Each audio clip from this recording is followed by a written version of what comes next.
Shalom, give us 1 second.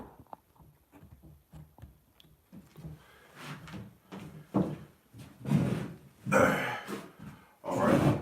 Shalom, shalom. Shalom. With the brothers from GMS Atlanta Church. We're going to do a lesson, but first, before we get started, I want to give all praise and glory to Yahweh, Ba'Shem, Yahweh Shai, Ba'Shem, Rakak Wadash. Double honors to our apostles and elders of Great Millstone, who lead, teach, and rule well. Love and honors to our fellow I can push the word and true faith succeed across the four corners. Once again, like I said, we're brothers from GMS Atlanta Church. Coming in the spirit. We're going to go into the book of Romans, and particularly we're going to focus in Romans, the 8th chapter. Myself and the brother Aina going to go into this book. But before we do that, we're just really going to go into just Romans, the 8th chapter, just that chapter specifically in particular, not going into the book of Romans in its entirety, because it's just a great chapter, but also because we want to kind of connect us going into this chapter of Romans with a little bit of history as far as what was going on in that time period, kind of a brief touching briefly on the Apostle Paul and kind of what was going on while he was writing the book of Romans, the audience, and you know, in a more broader general sense, so to speak. Like I said, just to kind of give a overall, just kind of a backdrop behind that. Got a precept right quick. Okay. This is Romans 1:7. To all that be in Rome, beloved of the Most High, called to be saints, grace to you and peace from Yahweh our Father and the Lord Yahweh Shai HaMashiach. And I brought this scripture out because this is who this was addressed to, the saints, the Israelites at Rome. This wasn't for, everybody. This wasn't for, there's two types of Gentiles, all right? You got the Gentiles of other nations, and you got the Gentiles of Israel who were Hellenized during that period, all right? So basically this is who Paul was writing to, and you can go to various precepts like Psalm 148 and 14 or Psalms 50 and 5 to find out who the saints were. They're Israelites. So this is who they was addressed to, but Esau, he'll make it seem like it's for everybody. Kind. Yeah, the brother made a great point as far as going into the two types of Gentiles. Because even the whole concept of the book of Romans is important because it also ties into once again the brother spoke about Hellenization, or the taking on of the Greek customs, Greek or heathen customs. Those that are not of the customs given to us by the holy scriptures. But also having to understand one reason why the book of Romans is important, also because of the time that we're in which we're going to have a multitude of Israelites that come into our body, the body of Great Millstone, Lord willing, through the spirit and power of Yahweh, Ba'Shem, Yahweh Shai, who aren't going to appear, in the flesh to look like what we may think of in our own minds as being an Israelite. You're going to have people that from our nation, once again, our nation being the nation of Israel, who are going to look like members of all nations spread throughout the earth. Because that's one of the curses, I believe, was that Deuteronomy 28 and 64, if I'm not mistaken, us being spread throughout the four corners. The book of Amos also goes into us being gathered from all corners of the earth, all four corners. But you got a precept? No, I don't have a precept. Okay, so we're doing lesson. Yeah, you want to hop in, or you can hop in whenever you get a set, whenever you're ready. Okay, y'all already recorded? Yeah, we live. Okay, all right. So just as far as the timeline of the writings of Apostle Paul, as far as this section of the gospel, according to this book, I'm also going to introduce the book. This is the complete guide to the Bible, written by Stephen M. Miller, which I mean, it's not perfect. It goes off in some, some manners, especially when it goes into interpretation and doctrine. Sometimes it does go off, but just from like a historical standpoint, there's a lot of good, solid information in here. But just as far as the timeline of the books, written by the Apostle Paul or authored by the Apostle Paul, the book of Romans was actually written after the first and second book of Thessalonians, after Galatians, and after the first and second book of Corinthians. Okay, and then according to this book, it says the book of Corinth was written. Yeah, he had a long missionary from what, 33 CE to what, 67? If I'm not mistaken, that's a long ministry, man. So you gotta imagine the large area of land he covered. As a matter of fact, I mean, sometimes in some of these Bibles, it just has a map, man. But you can imagine going into these countries now, even in his later ministries when he was going to Spain and whatnot. You got to cover these large territories full of mountains and terrains, man. It's not like you just hop on Uber or get on a plane and do this mission, man. So he had to totally be in the spirit of Yahweh Bashim Yahushua doing this long mission.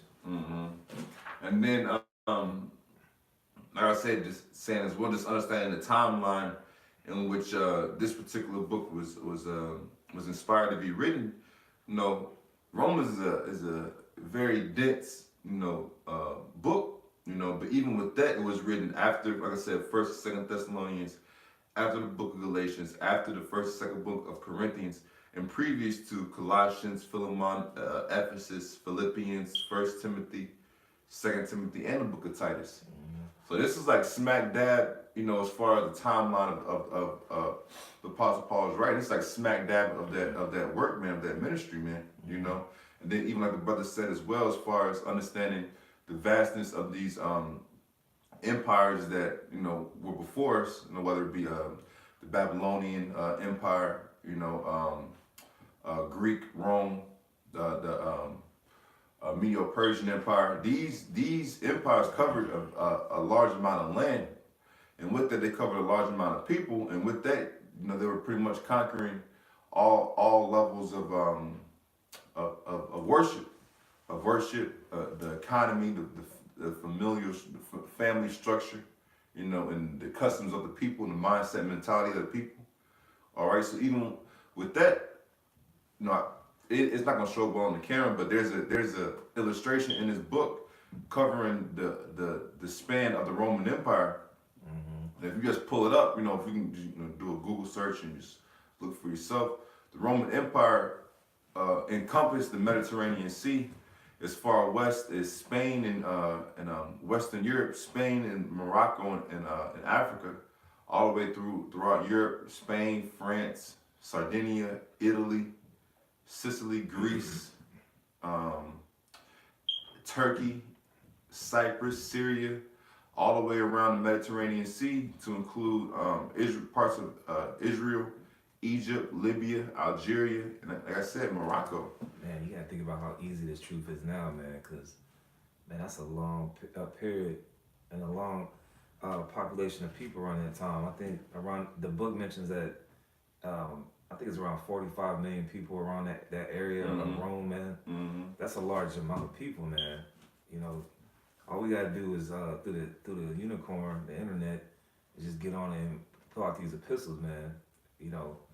Goes to just basically how easy it is to edify, man. We don't have to go on these long journeys, man. And that's a long period in itself. And then in Rome, I think you had a population, of like 1 million. So that was a lot of people for that time, man. Because the current census, according to Esau, is around 3 million. So you got to reach a lot of congregations. I mean, you could only imagine that congregation of Rome, being huge, man.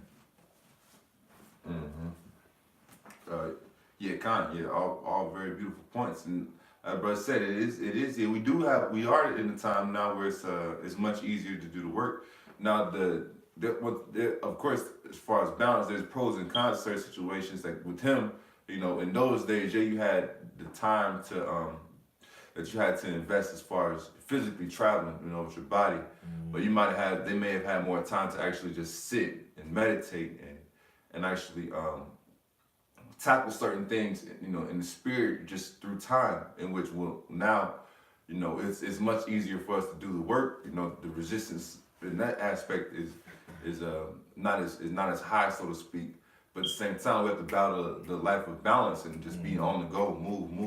You know what I'm saying? Being drawn, in numerous different ways in which you may not have the time necessarily to sit and, study the way that you really desire if you could had that specific time.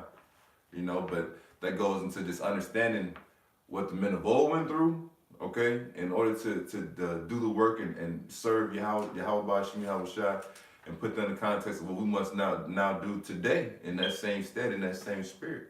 I got something to bring out. Okay. This is James 1:12. It says, "Blessed is the man that endureth temptation, for when he is tried, he shall receive the crown of life which the Lord hath promised to them that love him." And yet, around that time, you had the Roman Empire, man. You had bread and circuses. All right, you had these events where people would just eat and drink till they vomit. These different shows, different types of distractions in Rome, different types of avenues to fulfill your flesh, man. And that's what we're even in the greater Roman period, all right, in America, where there's temptations around the corner, man. So we, like the brother was saying, we still, in this modern time, we still go through these troubles in the flesh, which was constantly fighting the flesh. And Paul's reminding the congregation in this chapter about, the flesh starting off. Kind. You want to get into the chapter, man? Yeah, kind of. This is Okay. Yeah, you can read it. all right. This is Romans chapter 8:1. There is therefore no condemnation to them which are in Hamashiach Yahushua, who walk not after the flesh, but after the spirit. Because even like Brother Anna was saying, this in this chapter, Apostle Paul is writing about certain things as far as battling the flesh, man. And as far as the condemnation, I'm actually pulling that word and see and interlinear goes in as far as condemnation. I think the internet might be acting up. Is it working on your phone? It said Romans 8. 8:1, condemnation.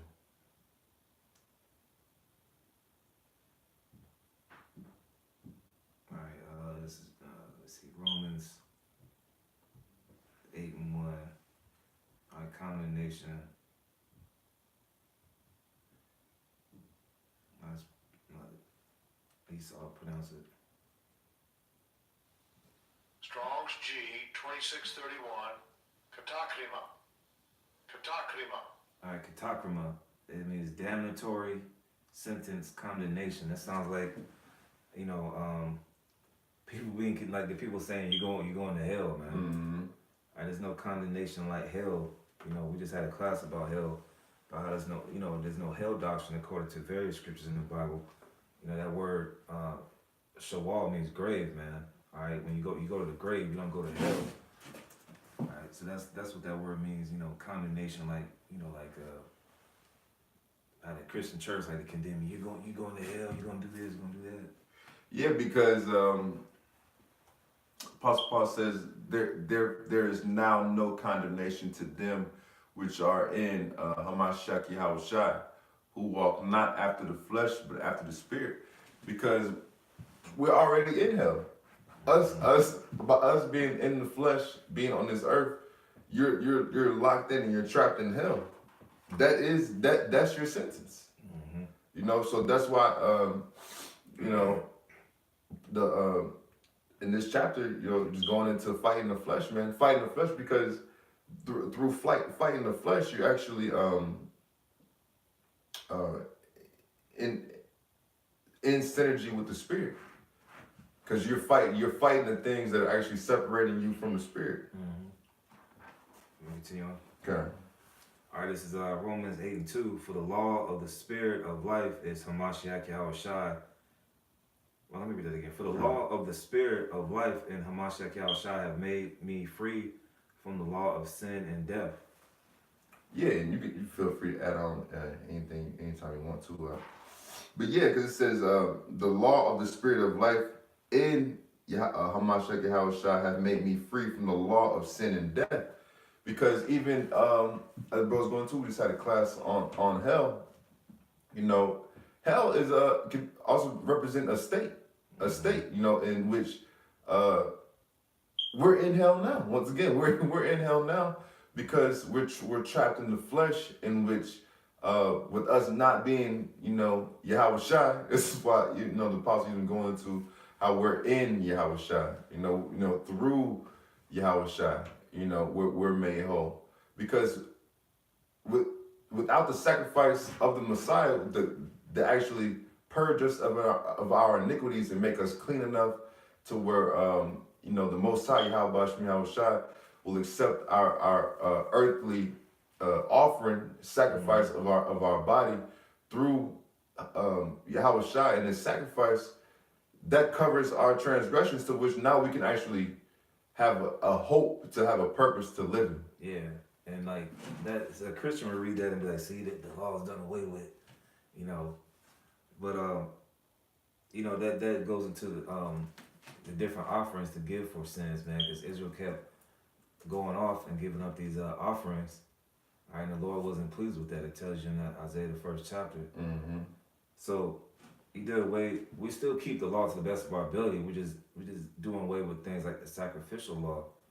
So along with Yahweh Shai being our hope and savior, he's basically bringing us back to the law, man. It doesn't mean that the law is done away with. You know, if we keep the law to the best of our ability, that's what these other camps don't realize. But our faith and our hope is in Yahweh Shai, man. You know? Yeah, because that goes into the new covenant. The new covenant, you know, that like the brother said, you know, the sacrifice of Yahweh Shai brought us closer to the law because we are in the flesh, we can't fully fulfill the law, especially in this society. You know, this with kingdom was going into also Romans, the setting of the place of the audience. You know, in which Rome was a budding empire. It was growing. The military was strong. The economy appeared to be strong. The entertainment levels were high, even with the whole Colosseum, bread and circus. Even like today, where people, you know, Jake even going to when Moses led the nation of Israel out of Egypt. What was Jay talking about? They're talking about them leeks, man. Them cucumbers. The melons. You know, if you able to feed your flesh in a food sense, a dietary sense, you know, you able to entertain yourself, you be able to be entertained. You gotta work, you gotta slave, but you eating good, you can laugh every once in a while, you can spend time with your family, so to speak. Jake will go back will freely go back to that state. But the Most High Yahweh Shai has an ultimate destiny that is higher than all these callings that we can see and perceive with the eye today, because this isn't the kingdom of heaven. Yeah, kind of. And like the brother was saying, Yahweh Shai bringing us close to the law is actually the law coming closer to us, because ultimately we're gonna have the law written in our inward parts, which make us one and one with the law. Got it, precept right quick. This is Romans 15:4. For whatsoever things were written aforetime were written for our learning, that we through patience and comfort of the scriptures might have hope. So these things were written in Paul's time, and they're written for our learning today, because this is the new Rome. You got all these distractions, you know, that's going on, and there's a lot of pleasing of the flesh, man. So, you know, these scriptures speak out in modern day Rome. You want to go to verse 3? Okay. This is Romans 8:3. For what the law could not do, in that it was weak through the flesh, the Most High sending his own Son in the likeness of sinful flesh, and for sin condemned sin in the flesh. Let me go on to 4. No, you start right there. Yeah, and that's one thing too. These Christians kind of try to come up and try to attack the Bible through the separation, the attempted separation of the Old and New Testament. Well, there's a new covenant open up to everybody because the law was weak. No, the law isn't weak. The flesh is weak. That's basic. You know what I'm saying? Like the law and the covenant was established through the line of Abraham, Isaac, and Jacob. You know, and the law, once again, the law is not weak. The law is perfect, but it goes back to the old serpent in the garden. All right, and it goes back to the judgment that the Most High put on them, you know, whether it be Adam, Eve, and the serpent, you know, that's a fulfillment further of biblical prophecy. But just to touch on this one verse, it says, "For what the law could not do, in that it was weak through the flesh." The law, once again, the law isn't weak or the law isn't imperfect. The flesh is weak and the flesh is imperfect. Yeah. The Most High sending His own Son in the likeness of sinful flesh. So that goes into even how the Messiah Yahushua was able to be offered as a offering that was that precious, that valuable, to where it could cover the multitude of an entire nation's sin. Because he conquered flesh. He conquered flesh and he conquered sin at the same time. He conquered sin through conquering his flesh, and he conquered the flesh through conquering sin. Got another precept. Okay. It's Matthew 5:17. Think not that I am come to destroy the law or the prophets. I am not come to destroy, but to fulfill. So that's basically, you know, the end on that. Mm-hmm. So you want to go to verse 4? Okay, we continue. All right, verse 4. That the righteousness of the law might be fulfilled in us, who walk not after the flesh, but after the Spirit. And that's beautiful too, because the law was given to us through the words of the Heavenly Father. The Most High put the words in the spirit of certain men, to where it was then able to be transcribed and to be written. But even with the Most High saying, you know, making certain declarations of our people being holy and separate, our people being a special people in the eye of the Creator, the Most High Yahweh Shem Yahushua. You know, He's going to manifest that emotion, that feeling for our people in the instituting of the kingdom of heaven, and instituting of Him keeping His promise of the laws being written up in our inward part, and instituting of us actually being able to be the manifestation of the perfection of the law. Because through us conquering the flesh now, and even once again the same message that the Apostle Paul was trying to deliver to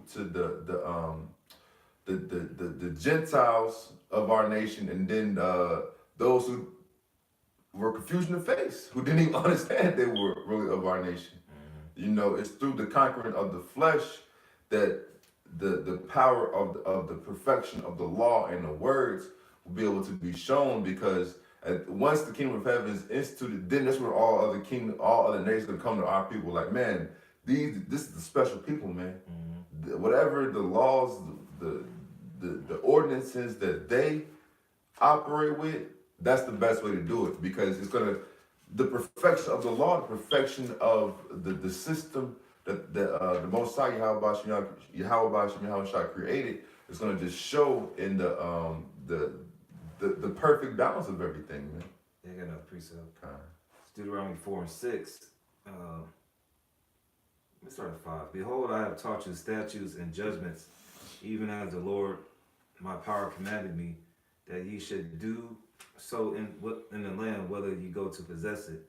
Verse 6. Keep therefore and do them, for this is your wisdom and your understanding in the sight of the nations, which shall hear all these statutes and say, surely this great nation is a wise and understanding people. Mm-hmm. That's what we're striving for. Okay. The whole full elect. Okay. You want to keep reading? I can read too if you want to do it. I'll read. We're gonna probably just go through verse 10. Verse 6, for to be carnally minded is death, but to be spiritually minded is life and peace. Yeah, so to mind the things and matters of the flesh, you're actually embracing a deathly mentality, man.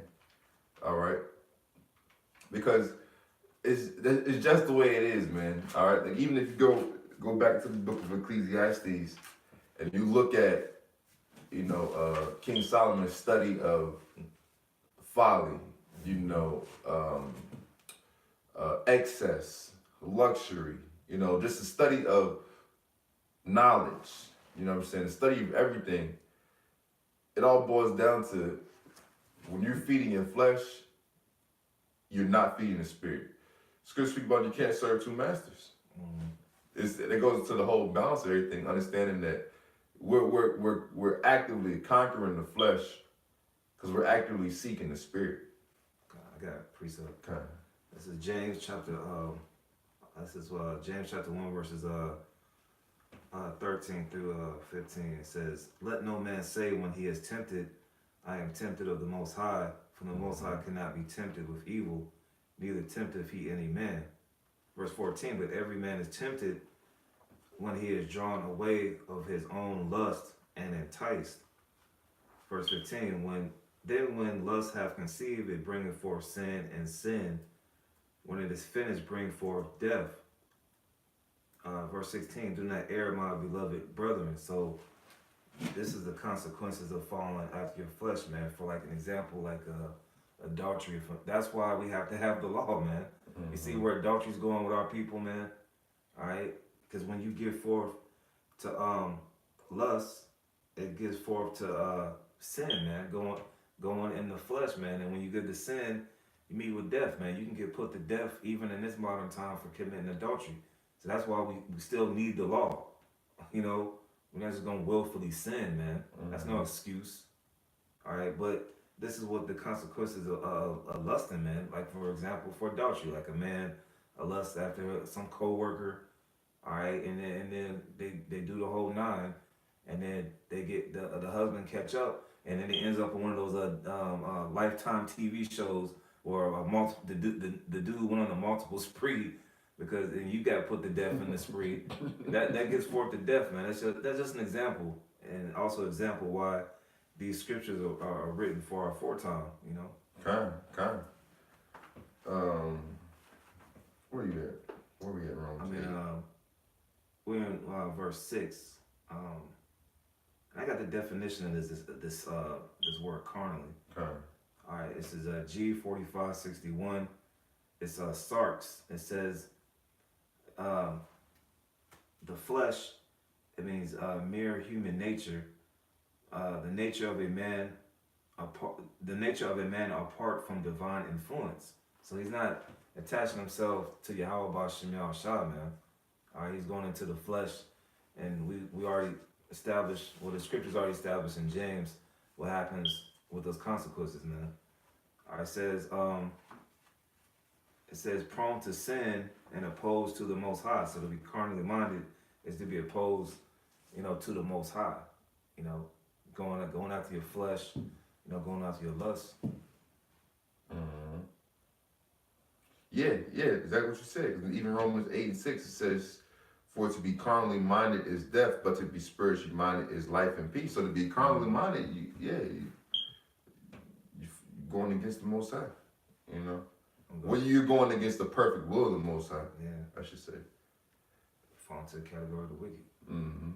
All right, it's verse 7. "Because the carnal mind is enmity against the Most High, for it is not subject to the law of the Most High, neither indeed can be." Yeah, because the carnal mind is gonna, if you completely follow the carnal mind, it's gonna lead you to do carnal things, man. Yeah. You're gonna lead you to feed in the flesh, in which I actually have. Let's go into this precept real quick to this word. Let's see. So I'm gonna go grab real quick Jeremiah 17:9. It says, "The heart is deceitful above all things and desperately wicked. Who can know it?" That's it. So you go into the carnal mind, and how that's um, against the perfect will of the Most High, you know, it makes complete sense, man. Because, like I said, the carnal mind is only going to want to feed itself, and the access points to the carnal mind is the flesh. That's why it's called feeding your flesh. I had to pull up in the blue letter, but the internet just cut out. Which word are you looking for? Deceitful. On Jeremiah 17. 17 and 9. All right.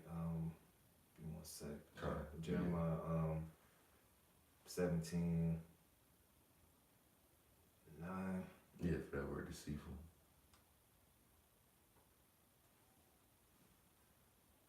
Looks like A quab.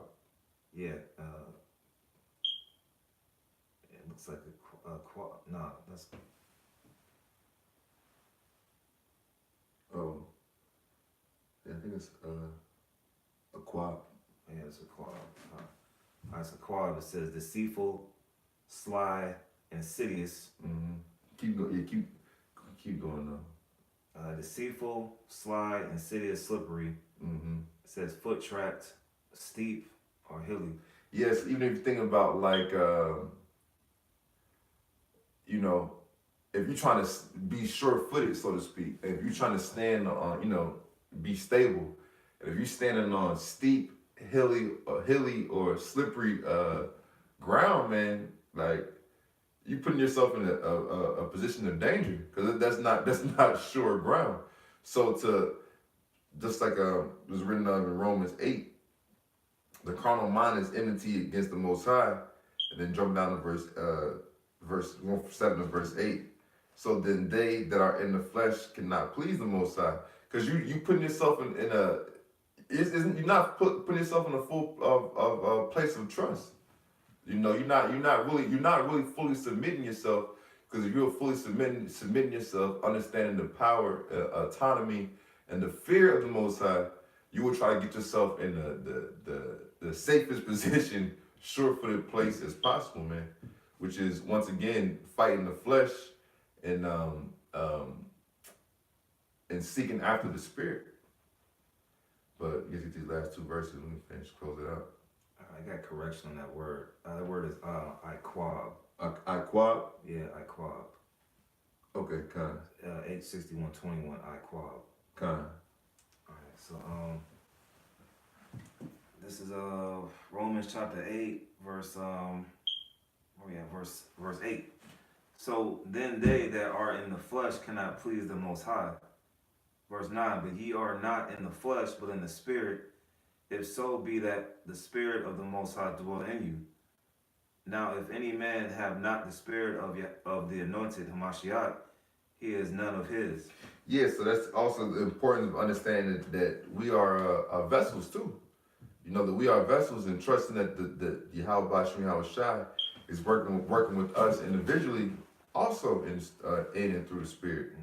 So recognizing that anything that comes our way that's not vibing, it's like, all right, Scripture speaks about examining ourselves, whether we be in the faith. Like, all right, am I off?